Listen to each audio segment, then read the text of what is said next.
Alors, saint Paul dit, ce n'est plus moi qui vis, c'est le Christ qui vit en moi. Moi, je ne suis pas arrivée à dire que le Christ est entièrement, m'habite entièrement. Et même si c'était le cas, je ne le dirais pas.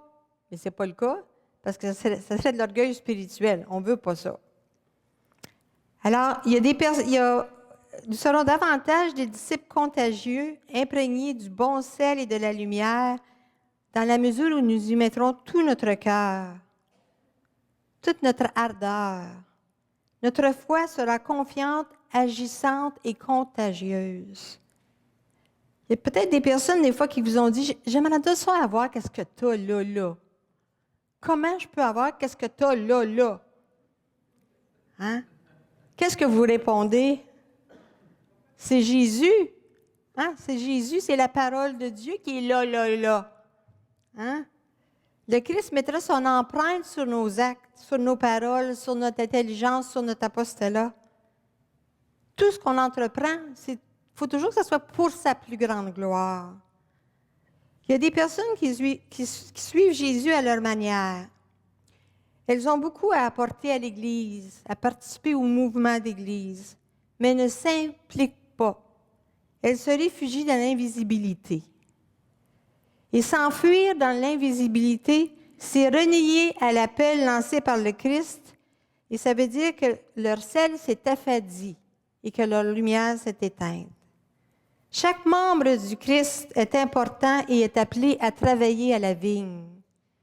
Nous sommes uniques. Le Seigneur, il n'a pas pris Pierre, puis faire une copie carbone de Pierre pour faire une autre Pierre. Pierre, c'est Pierre. Puis quelqu'un d'autre qui s'appelle Pierre et pas comme Pierre. Il n'y a pas personne qui est pareil. Même les jumeaux identiques ont des différences. Alors, il ne faut pas chercher à devenir, oh, j'aimerais dans ça être comme elle. J'aimerais donc être capable de prier comme elle. Il me semble qu'elle prie mieux que moi, je prie. On essaie de faire une copie carbone. Nous sommes uniques. Dieu nous a créés uniques. Il nous a brodés dans le sein de notre mère. C'était pas une chance, là. Individuellement, il nous a dit dans la Bible, il nous a brodés, dans la Bible de Shuraki, dans le sein de notre mère. Il est le Dieu unique. Et si on se compare, on sait que la comparaison, ça tue. Si on se compare, c'est assez rare qu'on va s'élever. On va plutôt dire, ah, on s'abaisse. Mais ce n'est pas ça que le Seigneur veut. Chercher dans les évangiles de se séparer des gens du monde, de se refermer sur eux-mêmes, vous ne le trouverez pas. Jésus n'est-il pas allé chez Zachée? Les gens ont critiqué parce qu'il est allé chez Zachée. N'a-t-il pas relevé Marie-Madeleine? N'a-t-il pas choisi Matthieu, qui était à son comptoir de collecteur? Jésus n'a pas établi des communautés fermées, des groupes protégés. Il n'a pas mis de barrières où devaient vivre des personnes seulement qui le suivaient. Non, c'est important de se rassembler ensemble et de prier. Mais il ne faut pas que les groupes soient fermés, il faut qu'ils soient ouverts.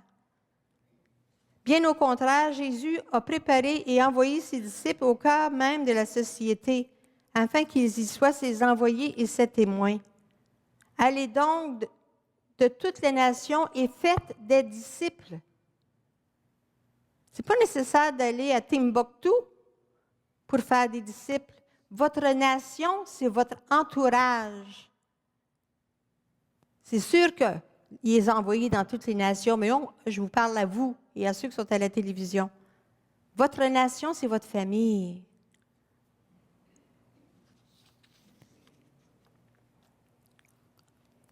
Et le Christ qui nous envoie encore en 2014. Surtout en 2014.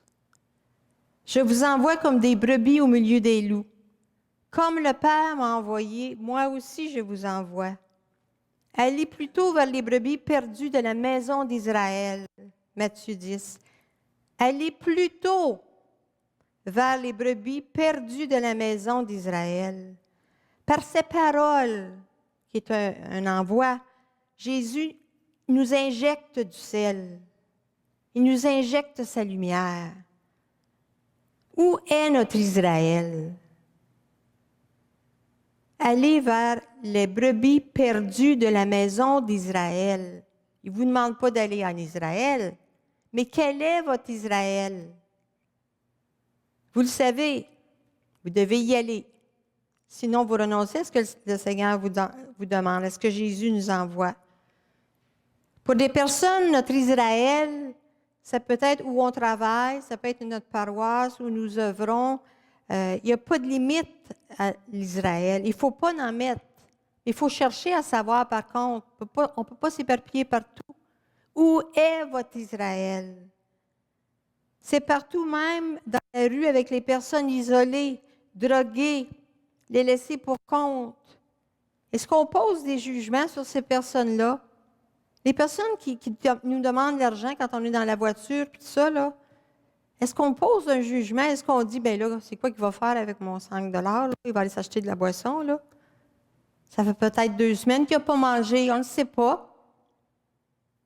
À Ottawa, il y a un médecin, un grand chirurgien d'Ottawa, qui donnait beaucoup de son temps à son travail, et son épouse lui reprochait de ne pas être souvent à la maison, et il l'a quitté.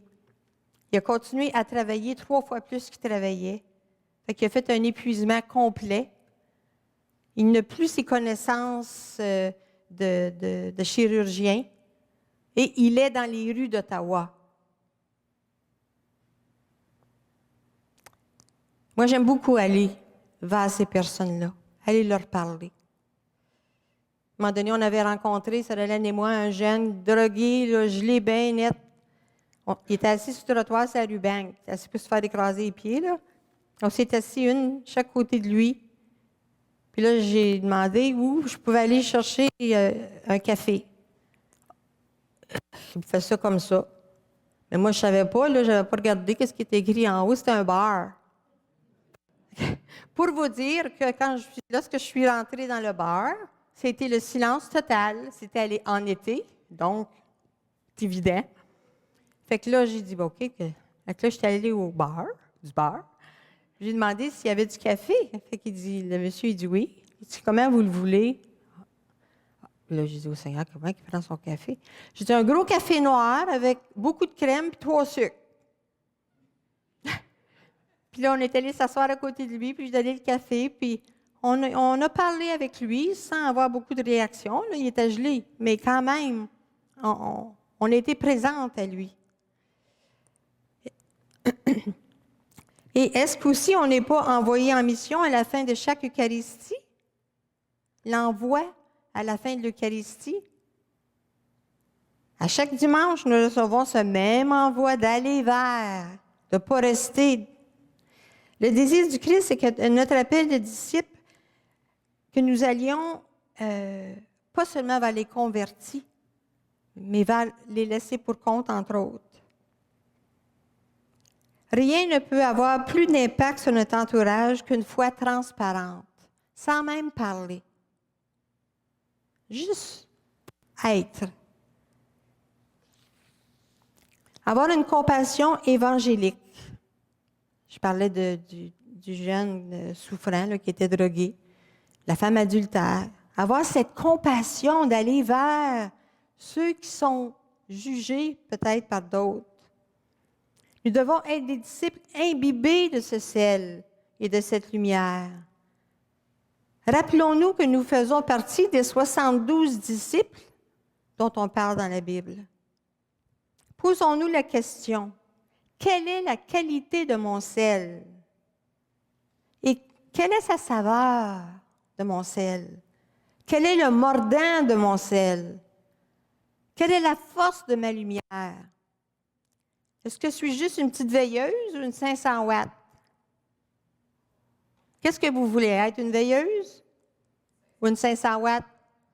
500 watts, bon. Est-ce qu'on est contagieux et contagieuse par notre agir?